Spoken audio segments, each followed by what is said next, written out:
Hey everybody, welcome to Geeksvana Live. I hope you're all extremely well. Welcome to 2024. 2023 went by in a bit of a blur, but it's good to be here, and it's good to be here with everybody. Thank you very much for joining me live. For those that are watching this live, I really do appreciate it. It's always good to see the same faces, the same names, as it were, popping into the live chat as well. So tonight we're going to be talking about a very interesting story. This is one which has been messaged and I've been tagged in several times across social media, and it's actually still relatively something of a rare occurrence from the point of view that we actually don't see too many actual drone versus manned aircraft incidents confirmed. We hear a lot of rumor, we hear a lot of these things that are talked about, but for once we're talking about an actual incident where both pilots are found, both concede that it happened, etc., and that type of thing. So it gives us a bit more of an interesting debate point. And I actually think some of the points that I'm going to talk about this evening are things that not a lot of people are actually talking about with this particular one. So this is a recent incident in the US, and as I say, it has raised a lot of questions recently, where a helicopter has actually struck a drone, not only in terms of the obvious issues of blame and prevention, but it's brought up some pretty big questions, in my opinion, in terms of the wider use of the lower airspace which is currently used by drone operators the world over. In today's video, we're going to be taking a look at the incident itself, including the official released pictures, look at the narrative that's already forming around the story, and discuss some of the key questions. Before we head into the main story, if you are one of my awesome regular viewers, and you know who you are out there, then please do hit the like button nice and early. It does help, and if nothing else, it makes me smile. Look, I'm smiling already. And if you are new here, then do hit the subscribe button to get more of this type of content. Also, whether you are watching this live or on the replay, do let me know your thoughts on this story in the comments, especially those of you who are here live. Let me know in the live chat. We are going to come on to the live chat after we've talked about the main story, as we now normally do here on Geeksvana. So it'd be very interesting to hear everyone's views on this topic, because I think people are going to be coming at this from different points of view and actually have some quite valid different points of view on it. So what actually happened? Well, in a post shared by Volusia Sheriff's Office on December 31st, they reported around 2 p.m. today, a helicopter with leading edge helicopter tours struck a drone flying in the area of the Daytona Beach flea market. They say 1425 Tomoka Farms Road. The helicopter, we do have a shot of it here, was able to land safely, but damage to its rotor blade was estimated at $60,000. The drone was destroyed. Now we'll come on to talk about the damage and that figure being put across of $60,000, and explain a little bit more behind that as well, as a little bit later in the show. It then goes on to say that deputies made contact with both the helicopter pilot and the drone operator on scene. The drone operator indicated that he was using a DJI Mavic 2 Pro to record a video for a construction company at a height of about 180 feet. He was looking down at his tablet when he heard a loud impact, and then noticed his drone was no longer in the air. The pilot of the helicopter pilot reported that he saw the drone through his windshield just before impact, but was unable to avoid it. The NTSB and FAA were notified of the incident. It then goes on in this report to say that drone UAS operators, if you aren't already aware of the Know Before You Fly campaign, please check it out and familiarize yourself with the rules and regulations intended to prevent these types of incidents. So that's the info we got from the police dealing with the situation, which in itself is, of course, quite interesting. Of course, they would not include much more at this time to ensure they do not impact on the NTSB investigation that is to follow. However, the narrative of the post already feels like it is blaming the drone pilot. Indeed, when you look at the comments on the post itself online, there are a lot of people jumping to the assumption that the drone pilot was at fault. Many people actually calling for charges and more restrictions to stop it happening again, just in the comments of that post. I do feel the post did lead people along that way a little bit, though, in my opinion. It's interesting to see that many people are actually not aware that it's more than possible for the drone to have been there perfectly legally. And we're talking in general there, not specific necessarily to this actual case. Although the drone is certainly under the 400-foot main ceiling for drone flights, the area itself is in terms of automatic permissions, is within a 50-meter zone. For those watching outside the US, when you fly your drone in controlled airspace in the US, you need to gain a LANC approval, I say Lance, some people say Lanc. These are generally automatic and give you a set height you can fly to without having to seek further permission or clearances from ATC and that type of thing. However, although not yet substantiated fully by Geeksvana, the drone pilot was allegedly flying under a waiver, and there was evidence of a warning to pilots. I have actually seen the data feed to be on the lookout for drone flights in the area up to 200 feet. So it'll be interesting to see how that comes about. Equally, it is easy to blame off the cuff with and put the blame with the helicopter pilot flying at that level. And many people are indeed doing that online in the online comments as well. However, there are many legal reasons why a helicopter could be using the sub 500-foot airspace. So it isn't as clear cut from either side, really. And it will be very interesting to hear what the NTSB and FAA actually do find in the end on this one. One area of concern and interest to me personally is the quoted drone pilot's report. It stated that the drone operator indicated he was using a Mavic 2 Pro to record the video for a construction company at height of 180 feet, as I was saying before. He was looking down at his tablet when he heard a loud impact, then noticed his drone was no longer in the air. Now, a helicopter approaching at that kind of height and therefore speed will appear very, very quickly. And of course, VLOS does not mean that you're looking at the drone constantly. That isn't what that isn't what it means. He's allowed to look at his tablet, but only that you can look at it when required. Certainly, most of the time you should be looking directly at the drone, but obviously you're able to look at your tablet to check things and that type of thing. In fact, that's actually a safer way of flying. However, for me personally, I find it difficult that the drone pilot did not see or hear any sign of the small helicopter in time to take any form of action. Essentially, he is saying that the first time he really knew about it was the bang and losing feed on the screen, essentially. Especially when he's flying in a controlled airspace area with reduced height standard permission.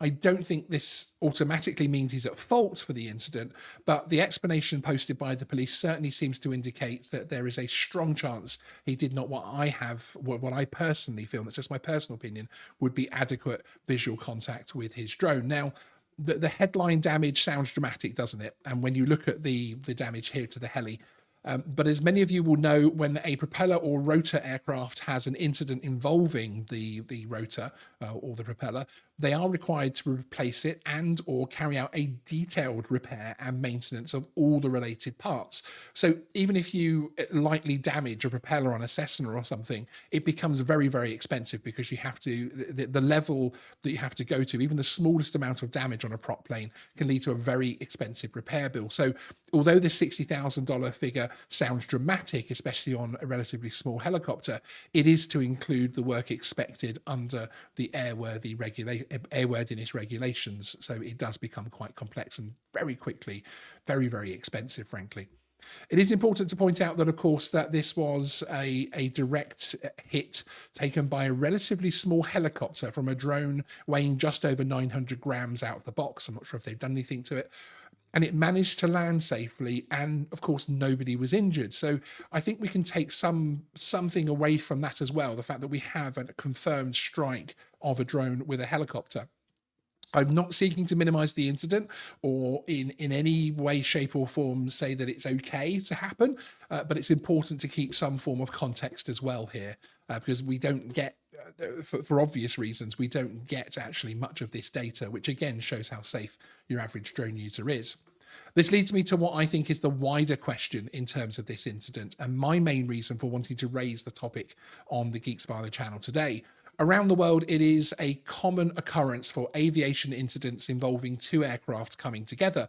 Sadly, you only have to look at the headlines today and yesterday in Japan to see an example of this, but certainly aircraft coming together is nothing new and something which the world of aviation struggles with on a daily basis. So as we venture into the brave new world of future flight, we need to start looking very seriously about how we're going to handle the issue of small drones like the one in this story coming into contact with the myriad of aircraft and drones that regulators seem to think will share the lower airspace in the future.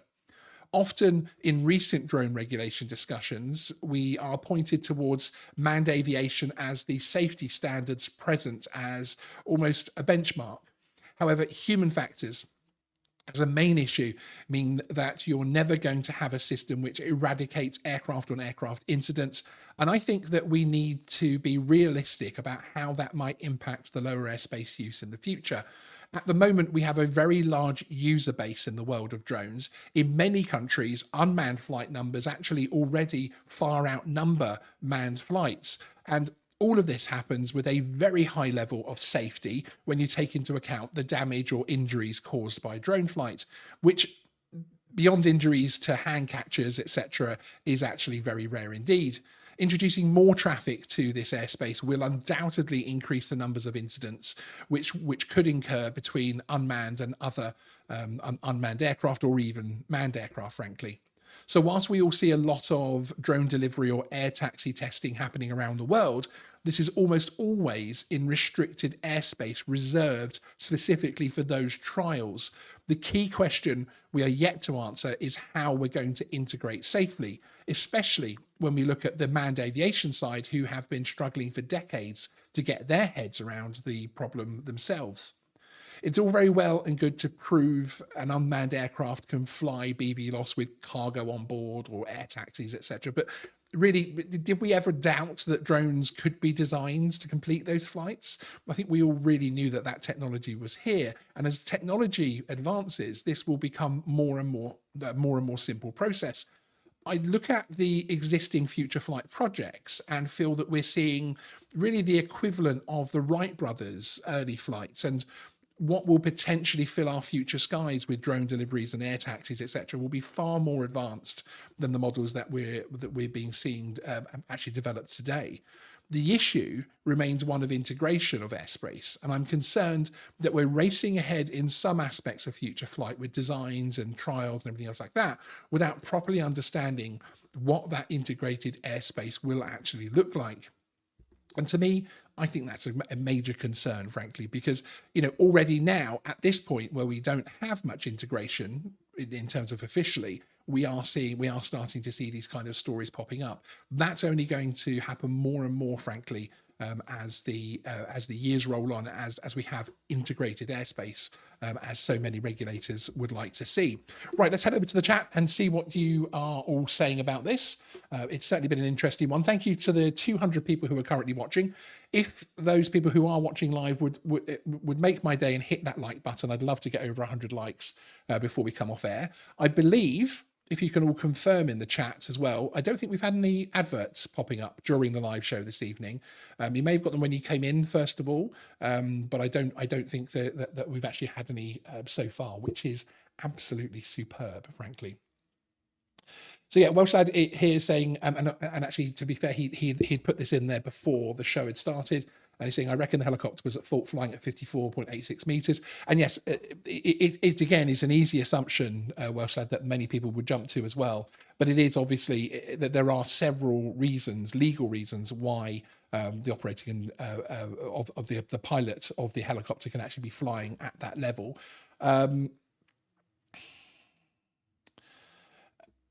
David Hayworth, I stopped watching when I sold my drone 2 years ago. I'm back. Excellent. Thank you. Welcome back, David. Do you mean you're back as in you're buying a drone, or are you back as in just watching the channel? But either way, welcome back. And I hope you come back into the hobby as well.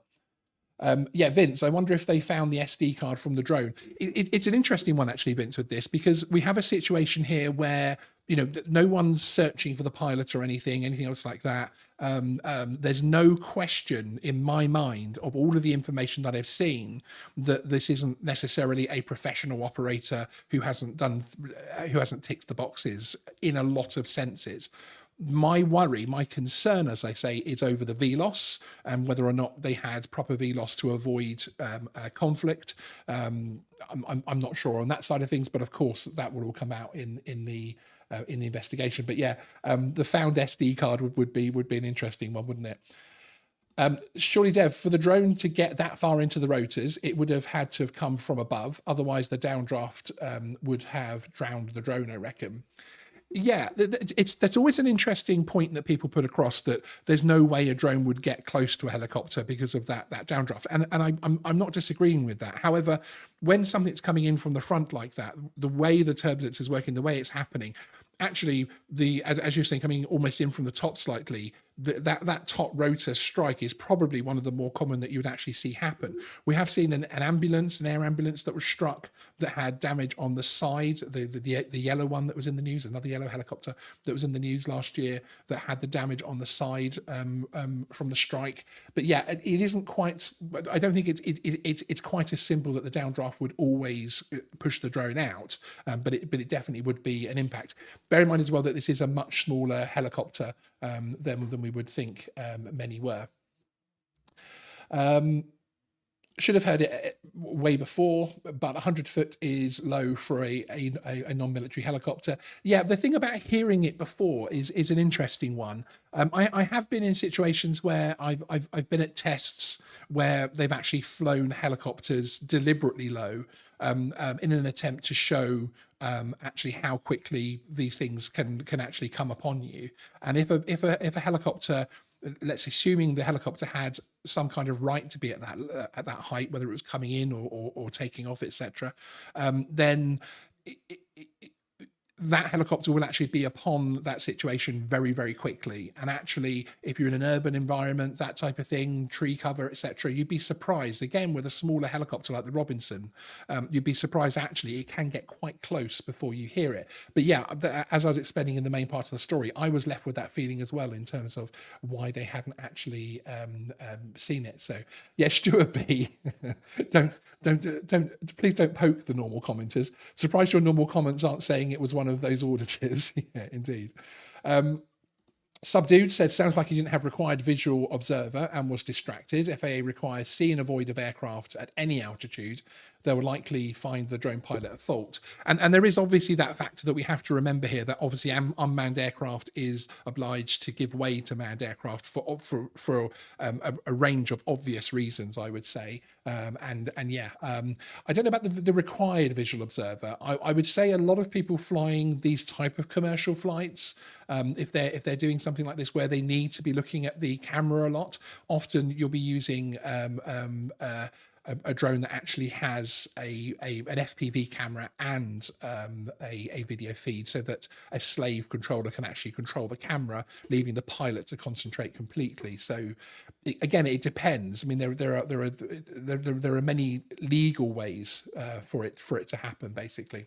And as John Burns is saying, it's not simply a case of replacing the rotor blade on the helicopter. It will also need all the pitch and controls inspecting for possible damage. Absolutely. The level of airworthiness checks that have to happen all the way back through it just mounts that cache up so quickly, basically. As simple as that. It really is. John Coopy, a small helicopter was deliberately flown along a nearby river. I don't know why, thinking search and rescue, but it came out of almost nowhere. Spooky. And that's the thing, the smaller the helicopter and the lower it's flying, and depending on the acoustics of the area that you're in, it really can come across you very, very quickly. So that's obviously one of the messages from this video, is to really keep an eye out for all those. So there we go. That is basically the update on this story. Again, thank you for letting me know your thoughts in the live comments. If you're watching the replay, head down to the comments section. Let me know your thoughts as well. I'll be really interested to find out what you think. We've got some more great content coming up on the channel this week, so keep an eye out for those notifications. I will see you next time on Geeksvana Live. Thanks everybody for being here. Hit the like button on your way out. I've said it 3 times this evening. I'm so annoying. I'll see you next time on Geeksvana. Sean out.